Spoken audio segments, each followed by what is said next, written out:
안녕하세요. 취업 준비하는 사람들을 위한 커리어 개발 센터 개커샘 채널입니다. 이번 영상에서는 현대건설 2021년 하반기 신입사원 공채에 응모하기 위한 자기소개서 작성 요령에 관해 살펴보겠습니다. 일반적인 기업들의 자기소개서 문항수를 보면 보통 4개 내지 5개 정도인데 이번 현대건설의 자기소개서 문항은 8개로 구성되어 있어서 이채롭게 보입니다. 그런 만큼 다른 회사 자소서 문항에서는 보기 힘든 특이 문항들이 다수 포함되어 있어서 다른 회사에 비해 더 많은 시간을 투입해야 자소서 작성을 마무리할 수 있을 것입니다. 그리고 각 문항이 글자 수를 200자 또는 300자로 제한하고 있어서 지원자가 전하고자 하는 메시지를 요령 있게 압축해야 하는 숙제를 풀어야 합니다. 자소서 1번 문항 일 또는 직업에 대하여 본인이 생각하는 의미와 건설업, 현대건설에 지원한 이유를 기술하여 주시오. 300자 1번 문항에 대한 해설 지원자의 직업관과 지원 동기에 관해 답변해야 하는 문항입니다. 지원 동기에 있어서는 현대건설에 지원하는 이유뿐만 아니라 건설업을 선택한 이유에 대한 질문도 포함되어 있습니다. 먼저 직업관에 대해서는 일 또는 직업이 내 삶에 있어서 어떤 의미가 있는 것인지 써주면 되는데 자아실현, 자기효능감과 같은 말은 다른 지원자들도 많이 쓸 테니 나의 개성이나 성장 과정의 특이성, 가치관 등을 감안하여 좀 더 차별화될 수 있는 일 또는 직업의 의미를 제시해주기 위해 노력해야 합니다. 예를 들어 부모님이나 영화 또는 소설 속에 등장하는 인물이 이를 대하는 모습에서 영향을 받아 갖게 된 나의 직업관을 소개하는 방식도 검토해 볼 수 있습니다. 건설업과 현대건설을 선택한 이유에 대해서는 지원자가 건설업에 먼저 관심을 가지게 된 후 현대건설을 선택한 것인지 아니면 바로 현대건설을 지원하기로 결심한 것인지 이런 상황의 차이에 따라 답변 내용이 달라질 수 있습니다. 건설업에 남다른 관심을 갖게 되는 과정에 대한 묘사는 그 내용이 다양한 만큼 인사 담당자의 눈길을 끌 수 있는 소재를 찾아보기 바랍니다. 부모님의 영향, 전공 공부나 관련 대회 참여 경험, 건설업의 사회적 임팩트 체험, 성장 과정에서의 건설 관련, 스페셜 메모리 등 다양한 접점에서의 소재 개발을 시도해 본 후 최선의 소재를 선택하기 바랍니다. 현대건설에 지원하는 이유에 대해서도 글로벌 기업, 초일류 기업과 같은 피상적인 얘기보다는 좀 더 심층적인 회사 분석을 통해 나만의 지원 동기를 제시해 보기 바랍니다.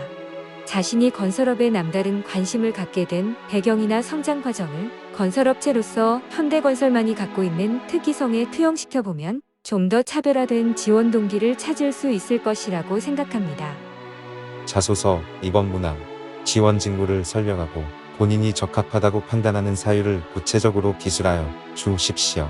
300자 2번 문항에 대한 해설 우선 2걸씩으로 지원 직무에 대한 설명과 자신이 그 직무에 적합하다고 생각하는 이유를 써주는 것이 좋습니다. 직무에 대한 설명은 공식적인 자료에 나와 있는 내용만으로 답변하는 것보다는 현직자 접촉을 통해 추가적으로 파악한 내용을 활용하여 현장감 넘치는 답변을 해주는 것이 좋습니다. 그 다음에 그런 직무에 자신이 적합하다고 생각하는 이유를 구체적으로 기술해야 합니다. 지원 직무의 필요 역량에 대해 설명한 후 그런 역량을 자신이 보유하고 있다는 점을 어필하는 것이 일반적인 접근입니다. 그런 역량을 키우기 위해 노력한 과정에 대한 설명도 포함시켜야 할 텐데요. 이미 오래전부터 그런 노력을 해왔다면 지원자의 건설업이나 현대건설에 대한 남다른 관심과 열정을 충분히 보여줄 수 있을 것입니다. 글자 수가 300자로 한정되어 있기 때문에 지원 직무의 한두 개 핵심 역량으로 논의의 범위를 좁혀주는 선택과 집중이 필요합니다. 자소서 3번 문항 본인의 강점을 SNS에 올린다면 사용할 해시태그와 키워드는 무엇이며 그렇게 생각한 이유를 기술하여 주십시오.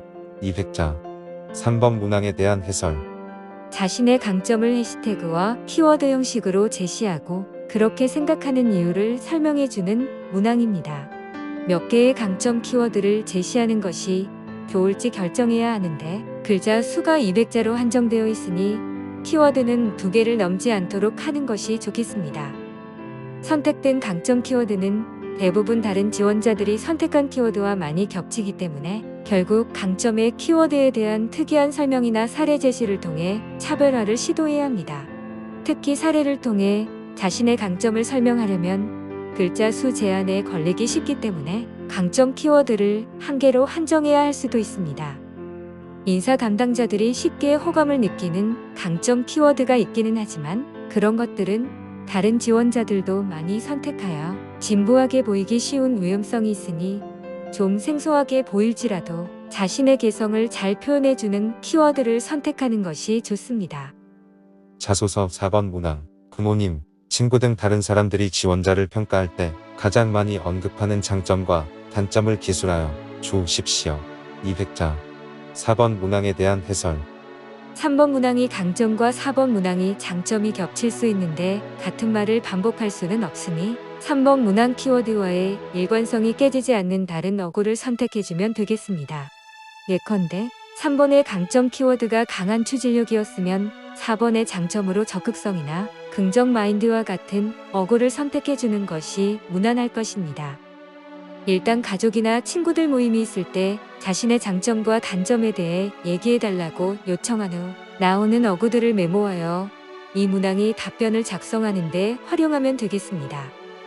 단점을 무엇이라고 쓰는 것이 좋을지 고심하는 지원자들이 많을 텐데요.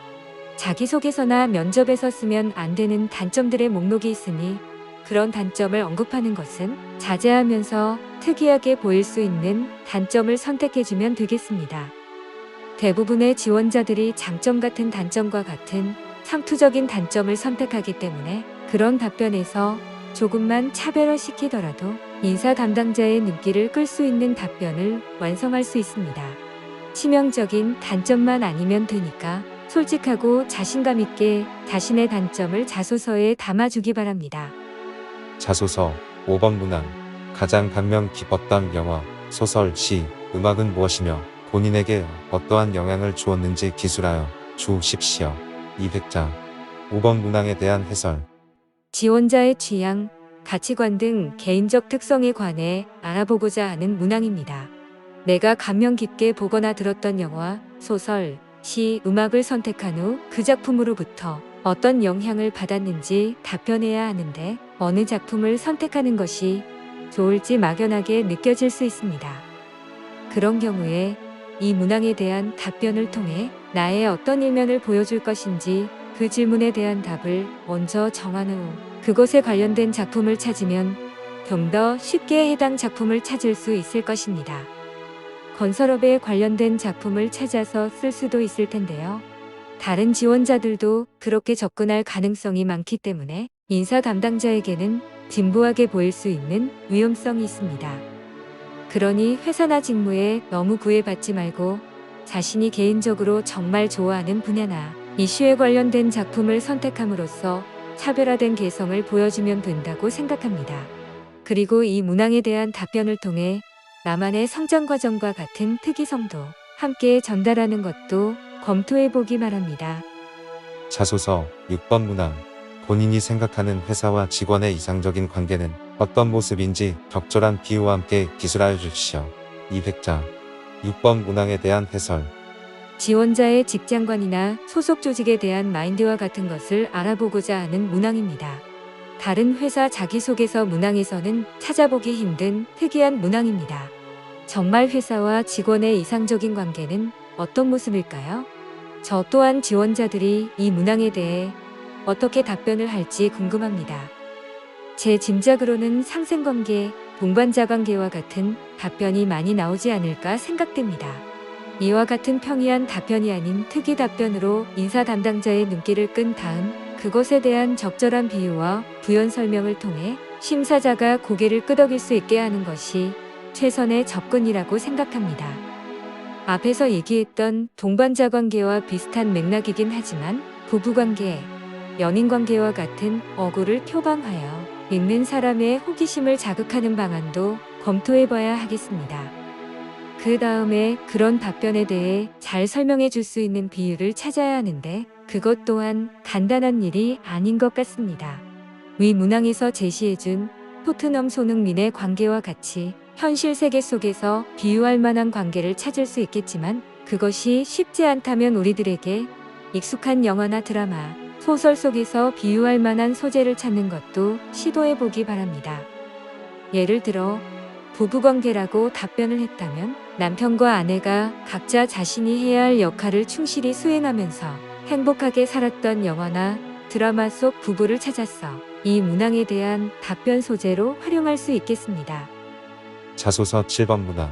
MZ세대의 조직 적응력을 높이기 위한 회사의 대응 방안과 지원자의 기여 방안을 기술하여 주십시오. 300자. 7번 문항에 대한 해설. 지원자의 문제 해결 능력이나 조직을 대하는 마인드를 알아보고자 하는 문항입니다.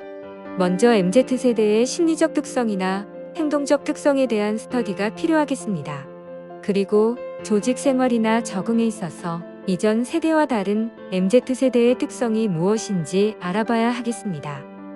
여기까지는 상식적이고 일반적인 얘기로 볼 수 있는데 이들의 조직 적응력 향상을 위한 회사의 대응 방안이나 지원자의 기여 방안을 제시하는 부분이 이 문항 답변의 핵심입니다. 회사의 대응 방안에 있어서는 MZ세대의 입장과 회사의 입장을 균형감 있게 반영시킨 방안이 제시되어야 합니다. MZ세대의 입장만을 대변하여 현실적인 실현 가능성이 희박한 회사를 만들자는 방안을 제시할 수는 없기 때문입니다. 지원자의 기여 방안에 있어서는 회사의 대응 방안에 따라서 다양한 방안이 나올 수 있습니다. 대부분의 기업들이 신입사원의 조직 적응력 또는 사원들의 근속 연수를 향상시키기 위해 직원 복지 제도나 처우 개선을 위한 다양한 노력을 해왔습니다. 이번 문항에서는 사내 동호회 활성화, 특별 휴가 제도 도입, 가족 동반 특별 이벤트 개최와 같은 일반적인 방안보다는 MZ세대만의 특성을 감안한 대응 방안과 이를 위한 지원자의 기여 방안을 제시해줘야 합니다. 이 문항 또한 글자 수 제한이 빡빡하기 때문에 글 내용의 논리적 흐름이나 과학적인 분석보다는 인사 담당자의 눈길을 끌만한 참신한 문구나 고개를 끄덕일 만한 통찰을 담아주는 것이 중요한 요소라고 생각합니다. 자소서 8번 문항. 현대건설이 더욱 좋은 건설사가 되기 위해서는 무엇이 필요한지, 본인은 어떤 기여를 할 수 있는지 기술하여 주십시오. 300자. 8번 문항에 대한 해설. 지원자의 현대건설에 대한 관심과 열정에 대해 알아보고자 하는 문항입니다. 이와 함께 한 기업의 발전을 위한 방안을 제시할 수 있는 지원자의 미시적인 분석력이나 거시적인 통찰력, 경영 마인드를 함께 알아보고자 하는 문항입니다. 우선 현대건설이 더욱 좋은 건설사가 되기 위한 방안을 찾기 위해서는 최근에 현대건설이 직면하고 있는 경영상의 주요 이슈, 어려움, 향후 성장 전략 등에 대해 기초적인 조사를 해봐야 합니다. 다트와 같은 기업 공시 사이트에 올려져 있는 자료, 특히 매년 한 번씩 발표되는 사업 보고서를 참조해 보는 것이 좋습니다. 최근 1년 동안의 현대건설 관련 기사 검색을 통해서도 참조할 만한 이슈를 찾을 수 있을 것입니다. 이런 조사를 통해 선택한 경영상의 이슈나 발전 방안에 대해 현직자는 어떻게 생각하는지 크로스 체킹을 해보는 것도 균형 잡힌 답변을 작성하는 데 도움이 될 것입니다. 이와 함께 지원자가 기여할 수 있는 부분에 대한 답변도 해줘야 하기 때문에 현대건설의 발전 방안에 대한 답변을 선택할 때 자신이 기여할 수 있는 여지가 있는지 동시에 검토하면서 최종 답변을 선택해야 하겠습니다. 내가 기여할 수 있는 부분은 발전 방안이 무엇인가에 따라 매우 다양한 답변이 나올 수 있는데 이전 자소서 문항에서 나의 지원 동기나 직무 적합성, 강약점 등에 대해 답변했던 내용을 참조하여 상호 일관성이 깨지지 않게 답변을 해주는 것이 좋습니다. 이상과 같이 현대건설 2021년 하반기 자기소개서 문항에 대한 개코쌤 채널의 해설을 마치겠습니다. 구독과 좋아요, 알람 설정 감사드립니다. 다음에 더 멋진 영상으로 찾아뵙겠습니다.